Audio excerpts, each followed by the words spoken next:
Bitekerezwa ko umwe mu bayobozi bakomeje guhirwa hasi kubera hejuru muri Afurika ari kapiteni Ibrahim Traoré, perezida wa Burkina Faso. Mu gihe kitarenze imyaka 2 amaze guhushwa inshuro 3 n'abashaka kumukura ku butegetsi.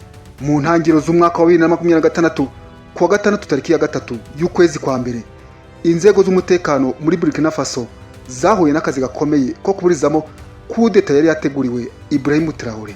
Ni igitero cyateguwe neza nk'uko inzego z'umutekano za Burkina Faso zabigaragaje, gusa byaje guhura n'ubuhanga bw'izo nzego cyane cyane zishinzwe ubutasi. Icyo gitero kiza kuburizwamo kapiteni Ibrahim Traoré atarasiga ubuzima cyangwa se ngo ubutegetsi bwe buhungabane. Byagenze bite ngo ikudeta iburizwemo? Ubundi yari yateguwe nande? Yaragamije iki? Ibi nibyo tugiye kugarukaho muri iki kiganiro. Ngwaye ikaze. Kapiteni Ibrahim Traoré ni umwe mu bakuru b'ibihugu bya Afurika bakunzwe cyane, haba imbere mu gihugu cye no hanze yacyo. Bishingira ku buryo yaje ku butegetsi akuye mugenzi we Paul Henri Sandaogo Damiba washinjwaga kuba agakingirizo k'abanyaburayi cyane cyane mu Bufaransa. Akimara kujya ku butegetsi yafashe imyanzuro ikomeye irimo guhagarika imikoranire ya hafi n'Ubufaransa, kwitaza cyane abanyaburayi, abashinja gukenesha igihugu cye. Ahitamo kwiyegereza Uburusiya n'Ubushinwa nk'ibihugu abona ko biraje ishinga n'umubano wungukira impande zombi. Iyi mikorere rero kapiteni Ibrahim Traoré yagiye ayipfa kenshi n'abanyamahanga, ndetse bamwe mu baturage be barimo n'ingabo ze ariho hakunze guturuka abashaka guhirika ubutegetsi bwe bagasanga ari maso. Igerageza rya kudeta riherutse ariko ntabwo ryari risanzwe kubera ko ryari ryateguranwe ingufu, kandi intego kwari kubanza guhitana Traoré, ibindi bikaza nyuma. Inzego z'umutekano kuwa kabiri tariki ya 6 mu kwezi kwa mbere 2026 zagaragaje ko umugambi wo guhirika Traoré wacuriwe muri Togo, igihugu kiri mu majyepfo ya Burkina Faso. Wari umugambi wacuzwe na Damiba ariwe kapiteni Traoré yakuye ku butegetsi. Muri Togo niho Damiba yahungiye. Ahagana saa 5 z'ijoro ryo kuwa gatandatu zishira ku cyumweru nibwo inzego z'umutekano za Burkina Faso zataye muri yombi umwe mu byegera bya hafi bya Damiba ari mu myiteguro yo gutangira igikorwa cyo guhirika Traoré. Bivugwa ko bari bateguye kubanza kwica bamwe mu bayobozi bakuru ba gisirikari n'abanyapolitiki bakomeye muri Burkina Faso, gushwanyaguza ahantu habitswe drone zishinzwe guhangana n'ibikorwa by'iterabwoba. Hafashwe telefone ya cyakegera cya Damiba cyari kiyoboye kudeta, basangamo ibimenyetso bihagije by'uko wari ubiri inyuma ari Damiba wishirome muri Togo. Gusa akaba ari amakuru avuga ko Damiba ashobora kuba yafashwe akaba afungiwe ahantu hataramenyekana. Hari amajwi basanze muri iyo telefoni, ndetse nyuma yaje gukwirakwizwa ku mbuga nkoranyambaga yumvikanamo umuntu bivugwa ko ari Damiba aganira uburyo azagambanira drone za Burkina Faso, kandi ko abaturage batazazuyaza kumushyigikira. Abagombaga gushyira mu bikorwa iyi kudeta bagizwe n'abasirikare n'abasivile bafashijwe n'abanyamahanga b'abacanshuro bakomoka mu Bufaransa. Aba bose bivugwa ko bamaze gutabwa muri yombi. Bivugwa ko Ubufaransa ari igihugu nacyo cyaba kibifitemo uruhari, nubwo nta bimenyetso bihagije birashyirwa hanze, kubera ko ingabo zabwo zakwirukanwa muri Burkina Faso mu 2023. Ubufaransa ngo bwarakariye cyane ubutegetsi bwa Traoré. Mu bindi bihugu bishinjwa kuba byagize uruhare muri uyu mugambi wa kudeta harimo Togo na Côte d'Ivoire. Uyu mugambi kugira ngo uburizwemo, raporo y'inzego z'umutekano ivuga ko byaturutse ku makuru yibanze abatasi ba Burkina Faso bamenye mbere, bagatangira gukurikirana kugera bataye muri yombi abantu bari babiri inyuma. Kuri televiziyo y'igihugu, minisitiri w'umutekano Mamadou Sana yavuze ko mu bantu ba mbere bagombaga kwicwa muri kudeta harimo perezida kapiteni Ibrahim Traoré. Bari bateganyije ko bamurasa cyangwa byakwanga bakajya gutega ibisasu ku rugo rwe. Ati bari bateguye ko nyuma y'iki gikorwa hakurikiraho igikorwa cyo guhagarika ikoranabuhanga rituma za drone zikora, hanyuma hagakurikiraho imirwano. Yakomeje avuga ko Damiba wahoze ari perezida ari wo washakishije amafaranga n'abagombaga kumufasha muri uwo mugambi. Abo bari baturanyije ngo bamufashe guhika ubutegetsi nibo bagombaga gushaka bandi babafasha muri uwo mugambi. Uyu muyobozi kandi yavuze ko hakirimo gukorwa iperereza kugira ngo n'abandi bataratabwa muri yombi bafatwe bagezwe imbere y'ubutabera. Ubu butegetsi bwa Burkina Faso bivugwa ko iyi ngiyi ari kudeta ya gatatu ipfubye kuva Traoré yajya ku butegetsi mu 2022. Iheruka yabaye mu kwa kane umwaka ushize. Hakaba haratawe muri yombi abasirikare benshi bashinjwaga gukorana n'itsinda ry'abandi bantu byari riri muri Côte d'Ivoire. kuva yajya ku butegetsi kapiteni Ibrahim Traoré yagiye agerwa za kudeta kenshi, bigakorwa ku ruhande rumwe n'abatishimiye ubutegetsi bwe, ubundi bigakorwa n'abasirikari batishimiye uburyo leta ihangana n'ikibazo cy'umutekano muke uterwa n'umutwe w'iterabwoba witwa Jinime ukorana na Al-Qaeda. Uyu mutwe ugenzura nibura 30% by'ubutaka bwa Burkina Faso, cyane cyane mu majyaruguru no mu burasirazuba. Nibura mu mwaka wa 2023 n'ibihumbi 2024 uyu mutwe wishe abasivile basaga 16,000 ba Burkina Faso. Mu mpera z'umwaka wa 2025 hari raporo ya komisiyo y'umuryango w'ubumwe bw'uburayi ishinzwe ububanyi n'amahanga yagaragaje ko imitwe y'iterabwoba ikomeje kotsa igitutu igisirikare cya Burkina Faso, ku buryo isaha iyo ari yo yose umurwa mukuru wa Gadugu ushobora gufatwa. Aha ngaha bagaragaza ko urebye ibice leta isigaye igenzura ari biri mu mujyi gusa, ibyaro byinshi biri mu maboko y'ibyihebe. Bikavuga ko uku gutsindwa kw'igisirikare bituma hari bamwe mu gisirikare bagumuka bakumva ko batereranwe, barimo nabo banyurwaho n'abashaka guhirika ubutegetsi. Mu ntara 25 zigize Burkina Faso, ebyiri zonyine nizo zidafite igice kiri mu maboko y'imitwe y'iterabwoba. Ibintu bavuga ko bishira igitutu ku butegetsi bwa Traoré. Inzobere zivuga ko hatagize igikorwa Burkina Faso ishobora kwisanga mu bihe nk'ibya Somalia, aho leta isigaye igenzura umurwa mukuru n'imijyi mike gusa, ibindi bice bikaba mu maboko y'imitwe y'iterabwoba. Mu kwezi kwa gatanu mu mwaka wa 2025 ibyihe byagabye igitero ku kigo cya gisirikare cya Djibo kiri mu majyaruguru ya Burkina Faso, barakigaruriye ndetse bica benshi mu basirikare. Burkina Faso yashizeho urundi rwego rwunganira inzego z'umutekano ruzwi nka Volontaire pour la Défense de la Partie VDP. Uru rwego rujyamo abasivile bagahabwa imyitozo runaka ku bya gisirikare, hanyuma bagafatanya n'izindi nzego mu guhangana n'ibyihebe. African Report ivuga ko kubera imyitozo idahagije n'ibikoresho bike, abagize uru rwego bari mu bicwa cyane n'ibyihebe. Mu kiganiro yahaye abanyamakuru mu kwezi kwa 10 mu 2025, Perezida Traoré yavuze ko akijya ku butegetsi yari yatanze icyizere ko ibyihebe azaba bihashije mu mezi 3 gusa, none imyaka ibaye 3 atarabitsinda. Yavuze ko yagowe n'igisirikare yahasanze kubera ko ibikoresho yagisanganye byari bike kandi bishaje.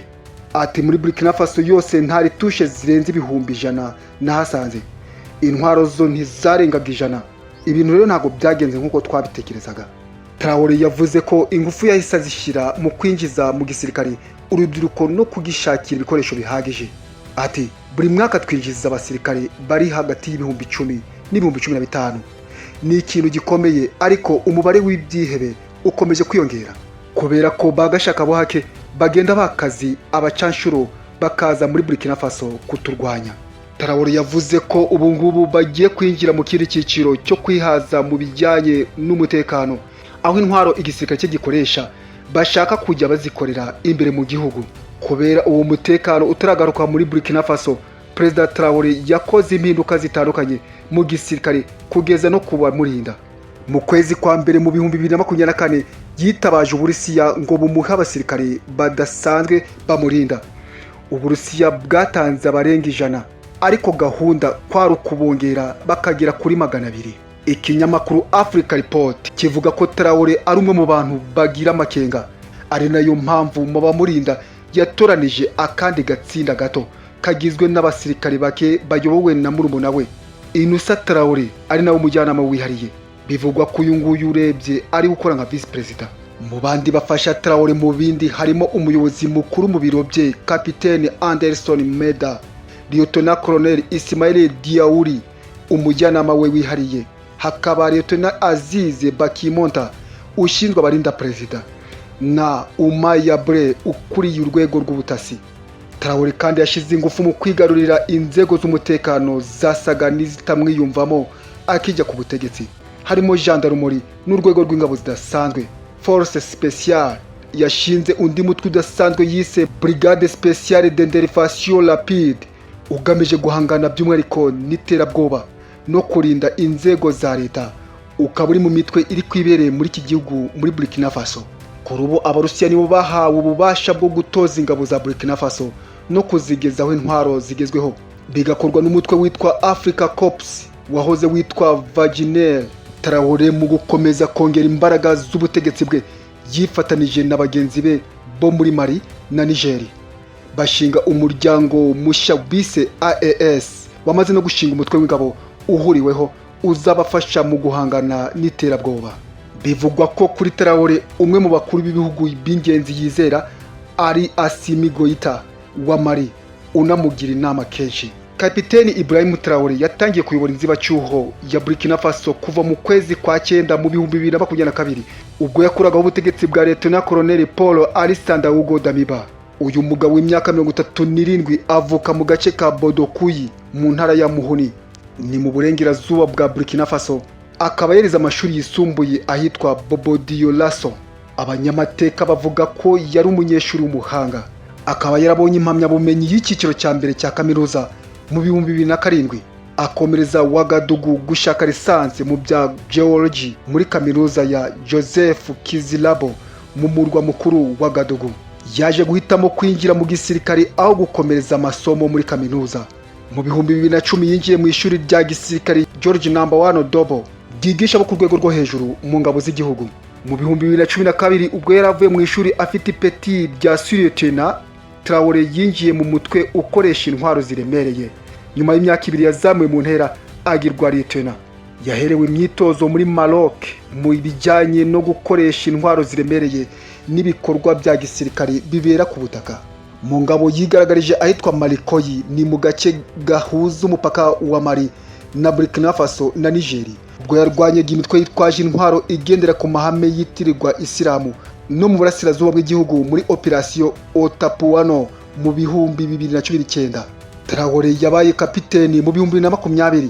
Ni umwe muri ba ofisiye bakiri bato bahoraga bitegereza intege nke z'ababakuriye ku rugamba rwo guhasha imitwe y'iterabwoba. Mu kwa mbere mu 2022 yashinze umutwe ugamije kurinda igihugu atabireho uburenganzira na perezida. Uko amezi agenda gashira niko abasirikare barushagaho kureba perezida Damiba ijisho ritari ryiza. Bitandukanye n'ibyo yarabashezeranije, nta kintu gifatika cyakorwaga ku rugamba. Abasirikare bakomeje guhura n'imbogamizi zo kubura ibikoresho ndetse bakarushaho gutakaza abantu benshi.